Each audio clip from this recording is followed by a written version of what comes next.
నేను నీలాగే middle class కుర్రాడిని. చెన్నైలో ఉండేవాడిని. నాకు చదువు తప్ప వేరే ధ్యాస తెలియదు. 10th, ఇంటర్మీడియట్, ఎంసెట్ అన్నిట్లో నేను టాపర్నే. మా నాన్న నా కళ్ళని కూడా ఆయన కంటూ పెంచారు నన్ను. ప్రతి ఒక్కళ్ళు ఒక గోల్ పెట్టుకొని చదవాల్సిన టైం ఇంజనీరింగ్. నేను ఎంతోమంది గొప్ప సైంటిస్టులు ఇన్స్పిరేషన్గా తీసుకొని ఒక రీసెర్చర్ అవ్వాలనుకున్నాను. అదే నా లక్ష్యంగా ఇంజనీరింగ్లో జాయిన్ అయ్యాను. 2 అడుగులు వేశాను, 3వ అడుగు తడబడింది. కారణం కీర్తి. హైదరాబాద్ నుంచి వచ్చి మా జూనియర్గా జాయిన్ అయింది. తన నవ్వు, నడక, అందం, క్యారెక్టర్ ఒక్కటేమిటి, కీర్తి నాకు చాలా నచ్చింది. తన గురించి ఆలోచించడం మొదలుపెట్టాను. తన వెంటే తిరిగాను. నాకు తెలియకుండానే తనతో ప్రేమలో పడ్డాను. కీర్తి పైన కలిగిన ప్రేమ నా లక్ష్యాన్ని మర్చిపోయేలా చేసింది. కీర్తికి నా ప్రేమ విషయం చెప్పాలని చాలాసార్లు ట్రై చేశాను. ధైర్యం తెచ్చుకొని ఒకరోజు నా మనసులో మాట చెప్పాను. I love you.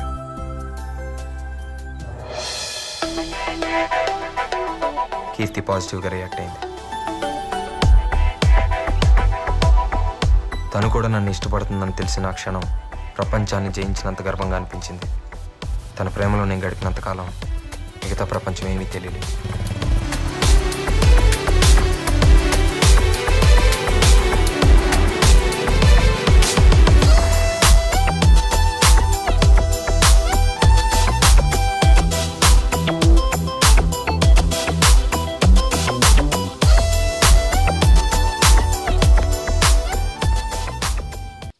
Third year exams అయిపోయినాయి.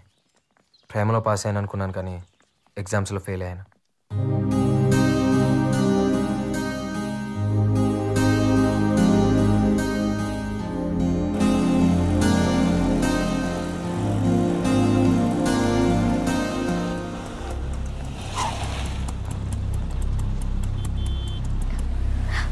కార్తిక్, డాడీ.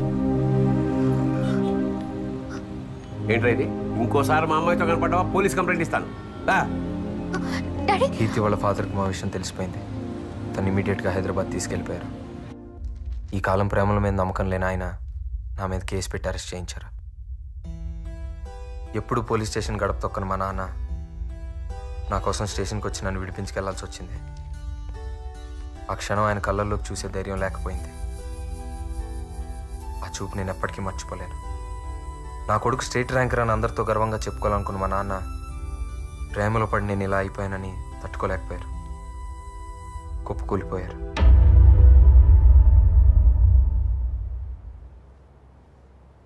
என்னங்க இது இவ்வளோ நேரம் தூங்கிட்டு இருக்கீங்க?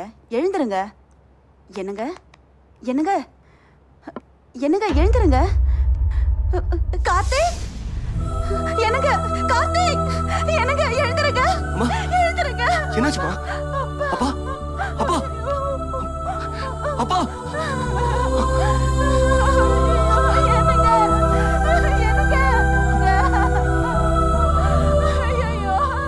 ఎగ్జామ్స్లో ఫెయిల్ అవ్వడం, కీర్తి దూరం అవడం, నాన్న చనిపోవడం, ఎక్కడో అజ్ఞాతంలో పడిపోయినట్లయింది. అంతా శూన్యంగా అనిపించి ఒంటరితనం వేధించింది. ఆ ఏకాంతంలో ప్రేమకర్థం మారింది. నాన్నను కోల్పోయి నేను ఇంకేది కోల్పోకూడదు అనుకున్నాను. నమ్మకంతో, బాధ్యతతో కొత్త ప్రయాణం మొదలుపెట్టాను. కీర్తి అర్థం చేసుకుంది. ఏంటో కార్తిక్, నాకు చాలా భయంగా ఉంది. నువ్వు లేని జీవితం ఊహించడానికి కష్టంగా ఉంది. టెన్షన్ పడకు. టెన్షన్ కాదు కార్తిక్, నా పరిస్థితి అర్థం చేసుకోమని చెప్తున్నాను. ఇప్పుడు ఏం చేద్దాం? పెళ్లి చేసుకుందాం.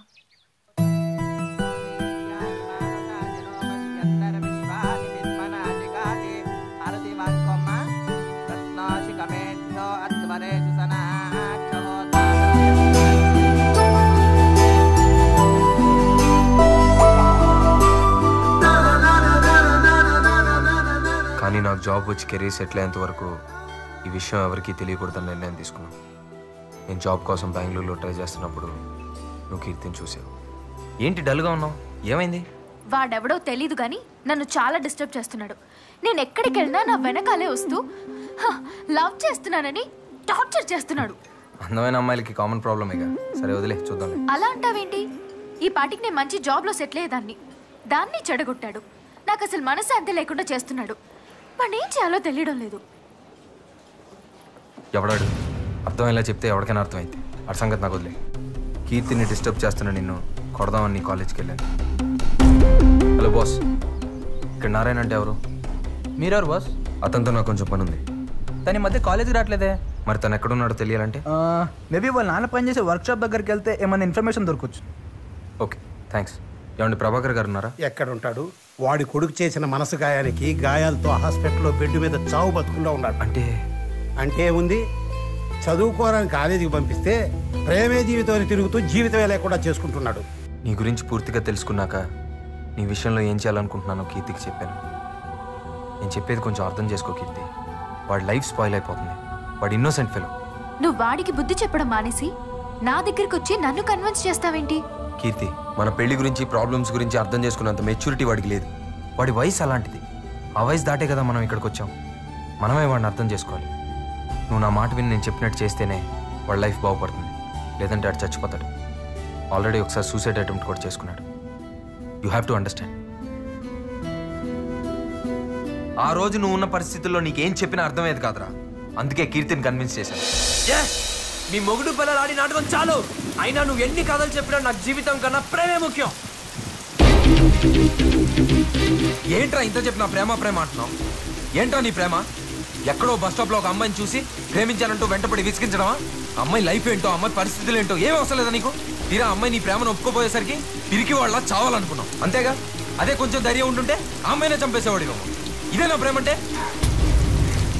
రే నారాయణ, ప్రేమ అంటే చంపడమో చావడమో కాదురా, అదొక గొప్ప బాధ్యత. ప్రేమించావు, పెళ్లి చేసుకున్నావు, నా బాధ నీకే అర్థం అవుతుంది. ఎన్ని లెక్చర్లైనా ఇస్తావు. దీన్ని పాటించడానికి పిచ్చోన్లో నేను ఒకటి ఉన్నాను కదా. అది కాదురా, నన్ను చూడు. చదువుకోవాల్సిన టైంలో ప్రేమలో పడి కెరీర్ మొత్తం నాశనం చేసుకున్నాను. సెటిల్ అవ్వాల్సిన టైంలో ఇంకా స్ట్రగుల్ అవుతానే ఉన్నాను. నేను చేసిన తప్పే నువ్వు కూడా చేయకూడదనేరా ఇదంతా చేసింది. రే, నువ్వు ఎన్ని చెప్పినా ఎంత చెప్పినా ప్రేమ లేని జీవితం నాకు వేస్ట్. నాకు చావు తప్ప వేరే దారి లేదు.